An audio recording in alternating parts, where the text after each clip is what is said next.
बिस्मिल्लाहिर्रहमानिर्रहीम। नाज़रीन अस्सलाम वालेकुम। मैं हूं आपका मेज़बान साबिर शाकिर वफाकी दारुल हुकूमत इस्लामाबाद से। कुछ ताज़ा तरीन इत्तलात ये है जी कि इमरान खान साहब ने कल एक गुफ्तगू की। उस गुफ्तगू में उन्होंने एक बात की, ख़ास तौर पे मीडिया से मुतालिक, कि किस तरीके से मीडिया को दबाया जा रहा है और मीडिया को क्यों दबाया जा रहा है। कि कुछ आवाज़ें हैं, उनको अगर दबा दिया जाए तो जो एक खिचड़ी पकाई जा रही है और जो एक ज़ाती मफाद के लिए पावर शेयरिंग फार्मूला डिस्कस किया जा रहा है, वो पावर शेयर फार्मूला है, उसको कोई तकलीफ ना पहुंचे, कोई गुजान ना पहुंचे, वो मुकम्मल तौर पे अमल पजीर हो जाए।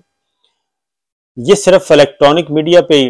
और जो हमारे कौमी ज़राया अबलाग हैं, सिर्फ उन्हीं पे ही बुरा वक्त नहीं है, बल्कि ये अब आहिस्ता आहिस्ता डिजिटल मीडिया और सोशल मीडिया को भी दबाने की कोशिश की जाएगी और उसका अमल शुरू हो चुका है। और ख़ास तौर पे इमरान खान साहब ने एक बात की कि ये इस इलेक्ट्रॉनिक मीडिया के बाद, यानी कि प्रिंट एंड इलेक्ट्रॉनिक मीडिया के बाद, अब इसका अगला जो फेज़ है वो शुरू किया जाएगा यूट्यूब पे, यूट्यूबर्स पे, जो फेसबुक पे, यूट्यूब पे काम करते हैं, इंस्टाग्राम पे काम करते हैं, टिकटॉक में काम करते हैं और ट्विटर्स पे अपना राय देते हैं, तो ये उस तरफ भी रुख इख्तियार किया जाएगा, उनको भी शिकंजे में लाने की कोशिश की जाएगी। तो ये बात मेरा अपना चैनल जो है यूट्यूब जिस तरीके से हैक किया गया, तो मैंने तो ज़्यादा तस्करा नहीं किया, क्योंकि अल्लाह का शुक्र है रेस्टोर हो गया और बाहिफाजत, लेकिन उससे काफ़ी मसाइल एक दफ़ा होते हैं। कोई बात नहीं, मुश्किलात आती रहती हैं। तो मेरा जो चैनल हैक किया गया जी, कुछ दिन पहले मुझे ये बता दिया गया था, और जिस तरीके से होता है कि देखें जी फिर आपका चैनल भी हैक हो सकता है, तो ये देख लें आप, इस तरह की बातें की गई थी। और उसका मतलब यही था कि कंटेंट पे एतराज़ था, और उसके बाद फिर चैनल हैक भी हो गया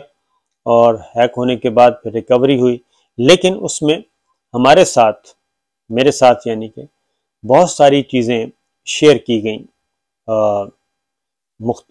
जनाब जो फोरम्स हैं सोशल मीडिया के, डिजिटल मीडिया के, मुतल्लिका हुकाम की तरफ से मेरे साथ कुछ चीज़ें शेयर की गई और उसमें बताया गया कि ये किस तरीके से चैनल को हैक किया गया, कौन सी मेथोडोलॉजी यूज़ की गई, और उसकी फिर एक जगह की लोकेशन भी, 2 जगह की लोकेशन भी आई। वो सारी चीज़ें हमारे साथ शेयर की गई और उन्होंने बताया कि आप अपने आप को सिक्योर कैसे कर सकते हैं। तो वो सारी बातें हमारे पास मौजूद हैं, रिकॉर्ड मौजूद है और हमें पता है। लेकिन अगर हम नहीं उसका तज़किरा करते, तो ये नहीं है कि कोई डरने वरने की बात है, बल्कि हमें कुछ अपने आप को थोड़ा सा शर्मिंदगी महसूस होती है कि हम किन लोगों का नाम लें और क्या बताएं कि जनाब ये हैं जो कि इतने माइक्रो लेवल पे आके ये चीज़ों को ख़राब करने की कोशिश कर रहे हैं। इससे और तो शायद किसी का नुकसान ना हो, नुकसान सिर्फ इदारों का होता है और बेसबब बिला वजह और किस्म के लोगों को मुतनफ़र करने की कोशिश की जा रही है कि मुतनफ़र किया जाए, और ज़ाती मफाद है, मसला सिर्फ ज़ाती मफाद का है और ये मामला है 2-4 महीनों का, ज़्यादा से ज़्यादा क्या होगा। तो आप खुद सोच सकते हैं क्या ज़्यादा से ज़्यादा क्या होगा। इस वक्त जो मैं पीपल्स पार्टी की बात करूँगा, मुस्लिम लीग नवाज़ की बात करूँगा, मौलाना की तरफ से बात करूँगा, कि जो उनकी जमात के लोग हैं वो तो खुल्लम खुल्ला कह रहे हैं कि जनाब हमारे मामला चल रहे हैं और जैसे ही हमारे मामला फाइनल हो जाएंगे तो सितंबर के आखिरी हफ्ते से पहले पहले अनाउंस कर दिया जाएगा कि जनाब हमारे मामला फाइनल हो गए। और फिर 1 साल जैसे ही उधर से इत्तला आती है कि जनाब 1 साल की ऑफ़र कबूल कर ली गई है, तो फिर उसके बाद वारे न्यारे हैं, उसके बाद हम होंगे और ये सारा जनाब पूरी की पूरी पाकिस्तान की खेती होगी, जैसे चाहेंगे हम इसको इस्तेमाल करेंगे। लेकिन मसला ये है, ग्राउंड पे ज़रा कुछ चीज़ें सोच लें, उसके बाद आपको अंदाज़ा हो जाएगा कि क्या किया जा रहा है। और क्या ये चीज़ एक्सेप्ट कर ली जाएगी। तो ये जो कुछ एक मंजरनामा हमें नज़र आ रहा है जी पाकिस्तान में, इसके पस पर्दा कुछ और भी खेल खेला जा रहा है। कल वज़ीर दिफा ख्वाजा आसिफ साहब ने एक बात की और उन्होंने कहा कि जी हमें ईस्टर्न बॉर्डर पे भी ख़तरात नज़र आ रहे हैं और वेस्टर्न बॉर्डर पे भी ख़तरात नज़र आ रहे हैं और सूरत हाल ख़राब है। अब ये जो क्वेश्चन है, असल यही सवाल पैदा होता है कि कुछ अर्सा पहले तक तो सब कुछ ठीक था और अब ये सूरत हाल ख़राब किस बुनियाद पे हो रही है, क्योंकि अभी तक मीडिया में तो ऐसी कोई इतला नहीं आई, कम से कम ईस्टर्न बॉर्डर की तरफ से, इंडिया की तरफ से तो कोई ऐसी चीज़ नहीं आई। और उनके पास कैसे इतला है, क्या वो कोई इतला दे रहे हैं या कोई ख़बर शेयर कर रहे थे या फिर कुछ अदरवाइज़ है, क्योंकि कल इमरान खान साहब ने भी एक बात की और वहाँ पे एहतजाज भी हो रहा है सवात में, और वहाँ पे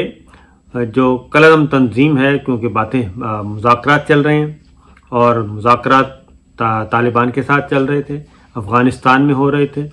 और अभी तक उन मुज़ाकरात के बारे में कहा गया था कि अभी वो फाइनल नहीं हुए और उनके साथ जो भी मुआहदा होगा वो पहले पार्लिमान में पेश किया जाएगा। लेकिन पार्लिमान में तो अभी तक कुछ भी नहीं पेश किया गया। अलबत्ता सवात में सोशल मीडिया पे चल रहा है कि एहतजाज हो रहा है कि वहाँ पे कुछ लोग आ रहे हैं और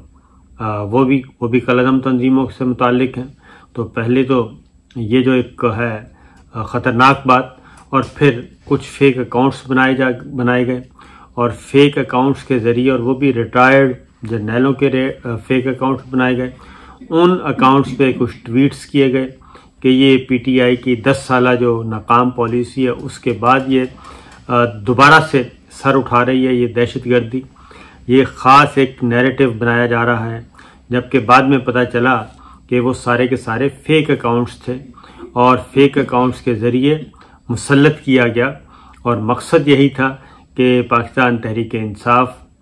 को नुकसान पहुंचाया जाए, खैबर पख्तूनख्वा की हुकूमत को नुकसान पहुंचाया जाए और एक बार फिर दरार पैदा की जाए, क्योंकि इसका रिस्पॉन्ड करेगी पाकिस्तान तहरीक इंसाफ के सोशल मीडिया के लोग। तो ये चीज़ें चल रही हैं, ये ताने बाने कुछ बुने जा रहे हैं और ख़ास तौर पे ख्वाजा आसिफ साहब का ये स्टेटमेंट बहुत ही अलार्मिंग है। और अलार्मिंग इसलिए नहीं कि वाक़तन वहाँ पे सूरत हाल ख़राब है, बल्कि हो सकता है कि सूरत हाल ख़राब हो ही जाए, और क्यों होगी, कैसे होगी, ये बहरहाल एक क्वेश्चन रहेगा कि क्या वजह है। क्योंकि ये बात ज़हन में रखिए कि इस वक्त इंडिया में जितने भी इंडिया का मीडिया है, खा वो प्राइवेट है या ऑफिशियल है, वो प्रिंट मीडिया है या इलेक्ट्रॉनिक मीडिया है, वो सारे का सारा इस वक्त एक चीज़ पे बहुत ज़्यादा खुशी के शादियाने बजा रहा है। वो एक ये कि फ़ौज पाकिस्तान, पाक फ़ौज और इमरान खान साहब के दरमियान लड़ाई हो गई। दूसरा, इमरान खान साहब की हुकूमत का तख्ता उलट दिया गया पीटीआई हुकूमत का, और इसको वो एक अच्छी अलामत के तौर पे बयान कर रहा है। और फिर इंडिया जो है वो जनरल फैज़ हमीद साहब के बारे में भी प्रोपेगेंडा कर रहा है, उनको भी मिलाइन कर रहा है। तो यहाँ पे जो हुक्मरान इत्तेहाद की राय है जनरल फैज़ साहब के बारे में, उसी तरह का नैरेटिव उधर बिल्ड किया जा रहा है। ये सारी चीज़ें ऐसी हैं कि लग यही रहा है कि कुछ मामला ज़्यादा गड़बड़ किए जा रहे हैं, गड़बड़ करने की कोशिश की जा रही है और आज से ऐसे हालात पैदा किए जाएंगे कि जिनकी वजह से अवाम की तवज्जो उस तरफ की जाए और इसी दौरान अपना कोई ज़ाती जो मफाद है, ज़ाती जो काम है, ज़ाती जो एजेंडा है, ज़ाती प्रोग्राम है, उसको ज़रा पाया तकमील तक पहुंचाया जाए।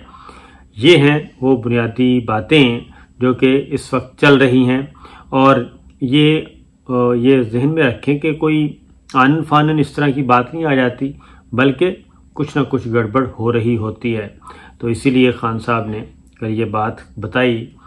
कि जनाब, जो लोग मिलिट्री लीडरशिप को गालियां देते थे और जो रगेदते थे, उनको तो कुछ नहीं फरमाया गया, कुछ नहीं कहा गया, बल्कि उससे इंतहाई कम दर्जे की बात की गई डॉक्टर शहबाज गिल और उनको उठा लिया गया। और डॉक्टर शहबाज गिल बहुत पहले से निशाने पर थे, इनको ज़िमनी इलेक्शन वाले दिन भी गिरफ्तार किया गया था और गिरफ्तार करके हवालात में बंद कर दिया गया था। वो तो जब ज़िमनी इलेक्शन का रिज़ल्ट आना शुरू हुए और पाकिस्तान तहरीक इंसाफ उसमें जीतना शुरू हुई और पता चल गया कि पाकिस्तान तहरीक इंसाफ तो जीत रही है और पंजाब में हुकूमत भी उन्हीं की बन रही है, उनके नंबर्स ज़्यादा हो गए हैं, तो तब जाके डॉक्टर शहबाज गिल को 5 बजे 6 बजे रिहा कर दिया गया अज खुद, वरना उससे पहले उन पे एक तैयारी की जा रही थी बहुत बड़े मुकदमे की, और वो भी दहशतगर्दी की दफात लगाकर 780A की दफात लगानी थी। उसमें तो वो बच निकले और उसके बाद उन्होंने एक बात भी की थी। उन्होंने कहा था कि जी हम आइन और कानून के मुताबिक चलेंगे और ये नहीं है कि जैसे हमारे साथ जो 25 मई को सलूक किया गया वैसा ही सलूक हम आपके साथ करेंगे। तो वो निशाने पर थे और इसलिए उनको ये बुनियाद बना के अब उनको गिरफ्तार किया गया है। तो डॉक्टर शहबाज गिल के बारे में जो इमरान खान साहब ने अपना एक नैरेटिव दिया और उन्होंने वो जो गुब्बारे से हवा निकाली है, उन्होंने न सिर्फ आईना दिखाया है और आईना दिखाने के साथ साथ बाकी काम भी बता दिया है कि पाकिस्तान तहरीक इंसाफ का कोई ऐसा एजेंडा नहीं है और ना ही ARY का ऐसा एजेंडा है, बल्कि जो मीडिया हाउसेस जो मुंबई हमलों के वक्त जिस मीडिया हाउस ने जो एक किरदार अदा किया था और फिर जो ज़हीर के बारे में, जो हमीद गुल के बारे में, जो पाशा के बारे में जो इन्होंने रोल प्ले किए थे, वो तो सारे के सारे रिकॉर्ड पर हैं और वो चीज़ भी रिकॉर्ड पे है, वज़ीर दिफा ख्वाजा आसिफ साहब का स्टेटमेंट भी, कि जनाब उस चैनल के बारे में मवाद था, मटेरियल था, सबूत थे, इसलिए उसको सज़ा दी गई, उसने वो सज़ा कबूल की, सज़ा दी गई, सज़ा कबूल भी की और सज़ा कबूल करने के बाद फिर जो उसको सज़ा हुई, जो जुर्माना हुआ वो भी अदा किया गया और उसके बाद कभी भी दोबारा कोशिश भी नहीं की गई। तो जब ये सारी बातें उन्होंने कहा मौजूद हैं तो जनाब इसलिए माजी में जो कुछ किया गया वो गलत नहीं किया गया था। तो अब अलबत्ता थोड़ा सा मिजाज बदले हुए हैं, मिजाज यार, और वो ये कह रहे हैं कि जो मेरा हुक्म नहीं मानेगा, जो मेरे फैसलों पे, जो मेरे फैसले किए हैं उन पे कोई सवाल उठाएगा तो वो पाकिस्तानी नहीं है, वो मुहिब वतन नहीं है, वो फ़ौज का दुश्मन है। अब ये जब इस तरह की बातें होना शुरू हो जाएं तो फिर जाहिर है रिएक्शन तो होता है और इस तरह की इताअत तो मेरा ख्याल है आज तक तारीख़ में कभी नहीं मिलती किस तरह की। ये कोई ग़ुलामों का दौर तो है नहीं और ना ही ये जंगल का कानून है। तो अब ज़रा लोग भी बाशऊर हैं और ये सब कुछ कर रहे हैं, देख रहे हैं, तो इसलिए जी ये जितना भी चीखो पुकार हो रही है उसके कुछ असबाब हैं। इंशाअल्लाह अगली वीडियो में आपको बताऊंगा कि क्या चल रहा है। इजाज़त दीजिए, अल्लाह हाफ़िज़।